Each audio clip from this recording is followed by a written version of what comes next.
1er mai, fête du travail, une délégation de l'unité d'action syndicale s'est rendue ce matin au siège du secrétariat général du ministère en charge de la fonction publique et du travail afin de remettre officiellement son cahier de doléances au ministre en charge de la fonction publique. Un élément à suivre en début d'édition. Fidèles téléspectateurs, bonsoir.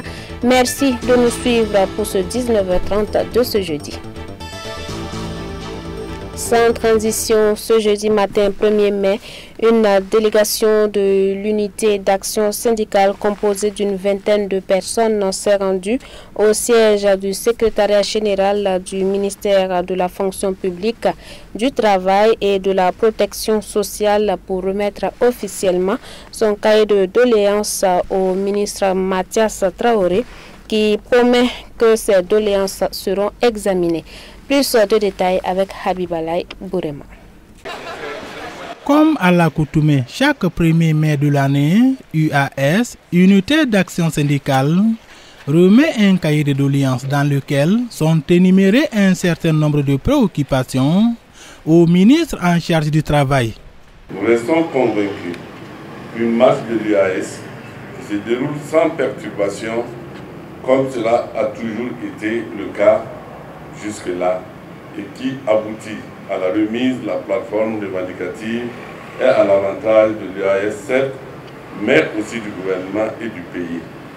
En tout état de cause, vous pouvez être rassurés que nous sommes sensibles au contexte sécuritaire que vous avez évoqué pour nous refuser habilement l'organisation d'une marche pour cette remise. Monsieur le ministre, la plateforme revendicative que nous vous transmettons recense des préoccupations dont certaines sont contenues dans les plateformes de 2023-2024 et auxquelles nous avons ajouté de nouvelles préoccupations comme celle relative à la libération de personnes arrêtées, à l'augmentation des pensions des retraités, à l'arrêt des ponctions sur les fonds de caisse de prévoyance sociale Carrefour CNSS. La révision de la nouvelle grille salariale des travailleurs des sociétés d'État, des établissements publics de prévoyance sociale et des sociétés d'économie mixte à participation majoritaire de l'État. Le blocage de la délivrance des récépissés des syndicats. Nous nourrissons l'espoir qu'elle fera l'objet d'un examen attentif du gouvernement. En réceptionnant le document, le ministre en charge du travail, Mathias Traoré, s'est dit heureux de recevoir ce cahier de doléances de l'année 2025 pour le compte du gouvernement. Il a rassuré la délégation syndicale que leurs doléances seront examinées avec attention. Tout autre chose à présent, le nouveau bureau du CEMEB, Conseil des Églises, Missions et Ministère évangélique du Burkina Faso, a été installé. Composé de 18 membres, il a pour mission de conduire la structure dans l'impactation holistique et dans la vision de parvenir à une unité du corps de Christ. La cérémonie d'installation a connu la présence de plusieurs autorités de marque. On voit cela avec tout de suite à Salam Drogo, Jidon Tapsoba. 18 membres, 18 hommes et femmes choisis pour connaquer la vision du CEMEB, le Conseil des Églises, Missions et Ministères évangéliques du Burkina Faso. Le nouveau bureau installé ce lundi 21 avril 2025 a la mission désormais de conduire cette dénomination pour élever les défis qui sont les siens. Une nouvelle responsabilité que le président accueille avec mesure, comptant sur l'aide de Dieu pour être à la hauteur. Premièrement, nous savons que nous avons juste besoin de reconnaître que chaque être humain sur la terre est limité. Nous avons un Dieu infini, mais nous sommes des êtres finis. Et donc pour cela, la seule chose à faire en voyant une telle responsabilité, c'est de commencer à croire et à comprendre que c'est sur Dieu tu peux faire ça. Le bureau entrant peut également s'appuyer sur le travail déjà abattu par les prédécesseurs. Les anciens, représentés par le pasteur Karim Zongo, quant à eux, se réjouissent de cette relève de belle facture. Ma plus grande joie, c'est surtout le nouveau bureau entrant. Parce que quand vous êtes à la tête d'une structure et le moment vient pour vous de quitter et vous n'avez pas de celui qui va continuer avec la relève, vous devrez être triste. Vous devrez être triste. Et moi, je suis très content parce qu'il y a un nouveau bureau entrant avec à leur tête le pasteur Bamouni. Et je suis très content parce que c'est une équipe dynamique. Et j'ai foi qu'ils vont amener le chemin beaucoup plus loin et que l'unité de l'Église va s'installer au Burkina Faso. Il fallait crûment que tu comprennes. Pour installer ce nouveau bureau, priez pour lui et le conseiller, qui d'autre que le pétri d'expérience, le docteur Mamadou Philippe Karambiri. Le fondateur délégué du CIE MIA espère voir en ce nouveau bureau une équipe à l'œuvre pratique, instructions que les concernés comptent mettre en application. Quand vous voyez réellement la composition de ce nouveau bureau, ce sont des gens qui ont une expérience dans la vie pratique, qui ont une expérience dans le spirituel et qui vont prendre les choses à cœur pour amener l'Église corps de Christ à une dimension non seulement d'unité pratique, mais aussi de reconnaissance, d'amour et de compassion. C'est pourquoi nous sommes venus. Ça ne sert à rien de parler dans la théorie s'il n'y a pas de pratique.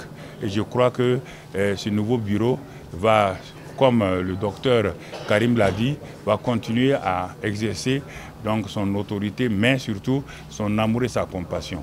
Notre mission, comme nous l'avons entendu avec notre papa, premièrement, c'est d'être pratique, d'amener les choses. On peut mettre fin à la théorie. Parce qu'il y a beaucoup de cas où on reste dans la théorie, on n'apporte rien à la vie des gens. Nous avons besoin d'être pratiques et, comme il a dit, considérer la jeunesse, s'occuper des uns et des autres, apporter dans leur vie, permettre que ces jeunes-là puissent vraiment aussi avancer dans leur vie, même des projets personnels, comment aussi ils peuvent vraiment évoluer là-dedans et un jour gagner leur propre pain. Au cours de cette cérémonie, le pasteur Karambiri a reçu un certificat en guise de reconnaissance pour l'ensemble de son œuvre. Avec un mandat de 5 ans, le bureau entrant entend se donner les moyens de réussir sa mission. Le président a ainsi appelé les autres associations et fédérations évangéliques à l'union pour répandre convenablement l'évangile. Nous parlons de chants de louange et d'adoration à présent. Quels sont les caractères qu'un chantre doit avoir? C'est l'interrogation soulevée par le chantre Dabina Benjamin. Et pour répondre à cette interrogation, le chantre a organisé un séminaire national pour ces derniers afin de donner des enseignements donc à nos chantres. Un séminaire de 3 jours, retour donc sur la cérémonie d'ouverture avec Habibala Bourema, Gédéon Tapsova. Les caractères d'un chantre selon la Bible, tiré du 4e évangile, c'est le thème de la 2e édition du séminaire national des chantres de l'Éternel, organisé par le chantre Dambina Benjamin, dont l'ouverture a eu lieu à l'église des Assemblées de Dieu Temple Shalom de Garguin, le vendredi 25 avril 2025. L'objectif de ce séminaire, rappeler les chantres leur vrai rôle dans l'église. Ce qui l'a poussé à organiser ce séminaire, c'est comme son père spirituel parlait. Il a vu que vraiment il y a beaucoup de dérapages et il est bon que vraiment les chantres puissent être enseignés selon la parole et afin de pouvoir réussir dans leur mission. Dans ces 3 jours, ce qui est comme programme sera les enseignements et le dernier jour sera consacré par un concert d'évangélisation où la bonne nouvelle sera propagée dans le quartier. Pour le pasteur de l'église qui a ouvert ses portes à la cérémonie d'ouverture de cette 2e édition, qui est également le parrain, le thème de ce séminaire est très important et mérite l'accompagnement de tous.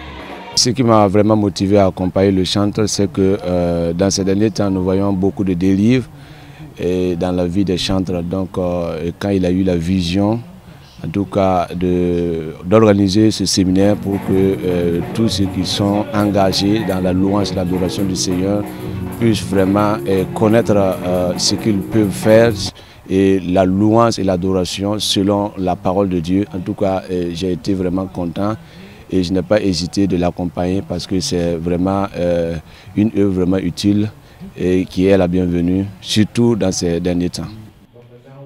L'église Temple Shalom de Garguin étant une annexe de l'église des Assemblées de Dieu Temple Gethsemane, le pasteur de celui-ci a félicité et encouragé le chantre Dambina Benjamin pour sa vision. Je voudrais l'encourager, qu'il puisse aller de l'avant et que ce séminaire puisse progresser d'année en année jusqu'à ce que le Seigneur revienne. Je sais que c'est une œuvre vraiment à la hauteur qui puisse vraiment encadrer les chantres pour qu'ils restent dans le cadre de la Bible. Donc vraiment c'est une bonne chose. La deuxième édition du séminaire national des chantres de l'Éternel s'est tenue du 25 au 27 avril 2025 à Garguin, dans la région ecclésiastique de Boulmingo Sud. Les caractères d'un chantre selon la Bible fut le thème de cette édition. Dernier élément avant de mettre fin à ce journal, 172 pasteurs proposants dans le seul centre numéro 5 des Assemblées de Dieu du Burkina Faso ont reçu leur titularisation pour continuer l'œuvre du Seigneur. Le 10 centre donc a organisé une cérémonie d'imposition des mains sur le site du 75e anniversaire pour enfin ordonner ses pasteurs. Une cérémonie pendant laquelle le coordinateur du centre a donné les recommandations de l'Église des Assemblées de Dieu à ces nouveaux pasteurs. On voit cela avec Habibala Bourema, Xavier Wedrogo. Ils sont 172 désormais pasteurs titulaires. Après les écoles bibliques, les stages et proposants, ces désormais pasteurs, tous issus du centre numéro 5, ont reçu leur quitus de titularisation à travers une cérémonie d'imposition des mains tenue le samedi 19 avril 2025. L'Église nationale des Assemblées de Dieu du Burkina, par le coordonnateur du centre numéro 5, a décliné ses recommandations aux pasteurs ordonnés. Aux serviteurs de Dieu qui sont ordonnés, c'est de rester fidèles à la parole de Dieu, de prêcher la parole de Dieu, mais aussi de se montrer comme étant des exemples, non seulement pour le troupeau, mais aussi pour la société, parce que nous sommes des porteurs de lumière et nous devons aller et persévérer dans ce sens. C'est pourquoi j'ai apporté donc l'exhortation là-dessus en disant aux serviteurs de Dieu ordonnés qui doivent prêcher la parole et rien que la parole et être des modèles et produire le fruit à la gloire de Dieu. Parmi ces pasteurs nouvellement titularisés, le directeur du centre de conférence des Assemblées de Dieu, le pasteur Philippe Kaboré et le président du département enfants de l'Église des Assemblées de Dieu du Burkina, le pasteur Fidel Zouma, ont remercié le Seigneur pour l'accompagnement. Ils ont aussi remercié ceux qui les ont soutenus pendant tout ce temps. Les recommandations de l'Église nationale ont été écoutées avec une attention particulière. Ce soir, j'ai un sentiment de joie pour l'accompagnement du Seigneur depuis la sortie de l'école biblique. Et réellement, c'est un sentiment de joie pour moi. L'une des recommandations du coordinateur qui m'a marqué, c'est en commençant même par son message. Parce que moi, depuis, ça faisait l'objet de ma prière. Aide-moi à prêcher rien que ta parole. Donc ce soir, quand il est venu, quand je suis arrivé, et que le message est tombé sur ça, j'ai dit voici mon message de base pour la nouvelle saison que je commence à servir le Seigneur. Je prêcherai par la grâce de Dieu, rien que la parole de Dieu. Vraiment, ça m'a marqué. C'est un sentiment de joie et surtout de fierté parce que c'est vrai, l'appel est divin, mais les hommes que Dieu a mis à nos côtés, des pères spirituels, des enseignants, des encadreurs, nous ont donné d'abord quelques années de stage. Ensuite, après le stage, on a encore eu 3 ans de propositions où, à travers ce que nous avons eu à donner le meilleur de nous-mêmes, est jugé satisfaisant. Et ce soir, on nous titularise, c'est-à-dire on nous donne l'opportunité d'aller encore de l'avant pour une nouvelle saison. Cette conférence d'imposition des mains, organisée le samedi 19 avril 2025 par le centre numéro 5, a eu lieu sur le Centre international de conférences des Assemblées de Dieu, ex-75e anniversaire. Voilà qui met fin à cette édition et nous souhaitons un joyeux anniversaire à tous ceux qui célèbrent une année de plus en ce jour. Demeurons bénis en Christ Jésus. Daniel Ouedraogo a réalisé ce journal.